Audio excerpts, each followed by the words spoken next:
Gaza युद्ध अब खत्म होने के कगार पर है। क्या अमेरिका और इजराइल ने मिलकर हमास को आखिरी चेतावनी दे दी है? और क्या सच में डोनाल्ड ट्रंप वो शख्स बन सकते हैं जो मिडल ईस्ट में सदी पुरानी जंग को शांति में बदल देंगे? चलिए जानते हैं पूरी खबर विस्तार से। नमस्ते, मैं हूं असीम और आप देख रहे हैं एनडीटीवी इंडिया। व्हाइट हाउस से निकली बड़ी खबर, दुनिया में सुर्खियां बनी। अमेरिका के राष्ट्रपति डोनाल्ड ट्रंप ने गाजा युद्ध को खत्म करने के लिए 20 सूत्रीय योजना पेश की। इजराइल के पीएम बेंजामिन नेतन्याहू ने इस प्लान पर सहमति भी जता दी है, लेकिन अब सबकी निगाहें टिकी हैं सिर्फ हमास पर। ट्रंप ने साफ कहा, अगर हमास ने इस योजना को ठुकराया तो अमेरिका इजराइल के साथ खड़ा होगा और हमास को खत्म करने में पूरा सहयोग दे देगा। तो आखिर इन 20 सूत्रीय योजना में क्या क्या है, ये भी जानते हैं। जैसे ही दोनों पक्ष मान जाएंगे, युद्ध तुरंत रुक जाएगा। इजरायली सेना वापस लौट जाएगी, लेकिन उसके पहले हमास को 72 घंटों के अंदर सभी बंधकों को रिहा करना होगा। बदले में इजराइल भी 250 आजीवन कैदियों और 1700 फिलिस्तीनियों को छोड़ देगा। गाजा में अंतर्राष्ट्रीय स्थितिकरण बल तैनात होगा।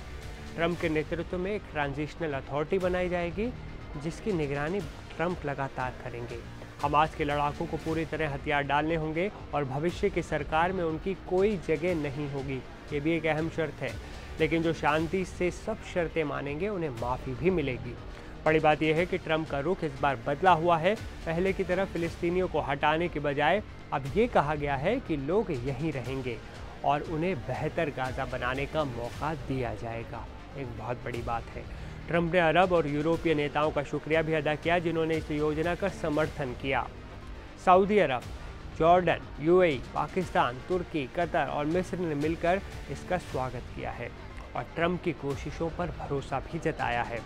व्हाइट हाउस में इजराइल के प्रधानमंत्री बेंजामिन नेतन्याहू की मौजूदगी में बोलते हुए ट्रंप ने सीधे तौर पर कहा, हमास के खतरे को खत्म करने के लिए इजराइल को मेरा पूरा समर्थन है, लेकिन मुझे उम्मीद है कि हम शांति के लिए एक समझौता करेंगे और अगर हमास इस समझौते को अस्वीकार करता है, जो हमेशा संभव है, तो वे ही एकमात्र विकल्प बचेंगे। बाकी सभी ने इसे स्वीकार कर लिया है, लेकिन मुझे लगता है कि हमें सकारात्मक जवाब मिलेगा। हालांकि आपको बता दें कि नेतन्याहू ने शुक्रवार को संयुक्त राष्ट्र में दिए अपने आक्रामक भाषण में हमास के खिलाफ काम पूरा करने की कसम खाई और फिलिस्तीनी राज्य का दर्जा अस्वीकार कर दिया, जिसे हाल ही में कई पश्चिमी देशों ने मान्यता दी है। ऐसे में बड़ा सवाल अब भी यही है कि क्या हमास मानेगा ये डील, या फिर ये योजना भी इतिहास के पन्नों में खो जाएगी?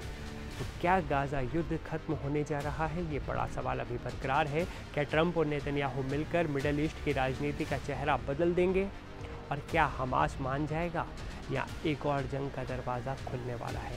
पूरा सच जानने के लिए जुड़े रहिए हमारे साथ। हम लेटेस्ट अपडेट्स आपके लिए लाते रहते हैं। मुझे सिम को दीजिए इजाज़त। नमस्कार।